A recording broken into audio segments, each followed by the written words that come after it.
ಹಾಸನದಲ್ಲಿ ಪ್ರಧಾನಿ ಮೊಮ್ಮಗನ ಸೋಲಿಸೋಕೆ ಬಿಜೆಪಿ ಹರಸಾಹಸ ಪಡ್ತಿರೋದು ಒಂದು ಕಡೆ ಆದ್ರೆ ಮತ್ತೊಂದು ಕಡೆ ಬಿಜೆಪಿ ಅಭ್ಯರ್ಥಿಯನ್ನ ಸೋಲಿಸೋಕೆ ಬಿಜೆಪಿಯಲ್ಲೇ ಪ್ಲಾನ್ ನಡೆದಿದೆ ಎನ್ನಲಾಗಿದೆ. ಇದಕ್ಕೆ ಹಾಲಿ ಬಿಜೆಪಿ ಶಾಸಕರದ್ದು ಎನ್ನಲಾದ ಆಡಿಯೋ ಕ್ಲಿಪ್ ಒಂದನ್ನ ಸಾಕ್ಷಿ ಒದಗಿಸಿದ್ದು ಕಾಂಗ್ರೆಸ್ ತೊರೆದು ಬಿಜೆಪಿಯಿಂದ ಸಂಸದರಾಗುವ ಕನಸಿನಲ್ಲಿರುವ ಎ ಮಂಜುಗೆ ಕಮಲ ನಾಯಕರೇ ಸೋಲಿನ ರುಚಿ ತೋರಿಸಲಿದ್ದಾರಾ ಎಂಬ ಅನುಮಾನ ಸೃಷ್ಟಿಯಾಗಿದೆ.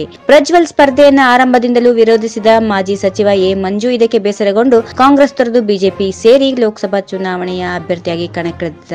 ಆಡಿಯೋದಲ್ಲಿ ಮಾತನಾಡಿದ ಪ್ರಕಾರ ಹಾಸನ ಬಿಜೆಪಿ ಅಭ್ಯರ್ಥಿ ಎ ಮಂಜು ಪುಕ್ಸಟೆ ಲೀಡರ್ ಅನ್ನೋ ಪ್ರಶ್ನೆಯೂ ಮೂಡಿದೆ. 7 ತಿಂಗಳ ಹಿಂದೆ ಎ ಮಂಜು ಹಾಕಿಸಿದ ಪೊಲೀಸ್ ಕೇಸನ್ನ ಬಿಜೆಪಿ ಮರ್ತಿಲ್ಲ ಎಂದು ಸಂಭಾಷಣೆ ನಡೆಸಿದ್ದು, ಈ ಮೂಲಕ ಬಿಜೆಪಿ ಕಾರ್ಯಕರ್ತರೇ ಎ ಮಂಜು ವಿರುದ್ಧ ಮತ ಹಾಕ್ತಾರಾ ಎನ್ನೋ ಅನುಮಾನ ಬಿಜೆಪಿ ವಲಯದಲ್ಲಿ ಮೂಡಿದೆ.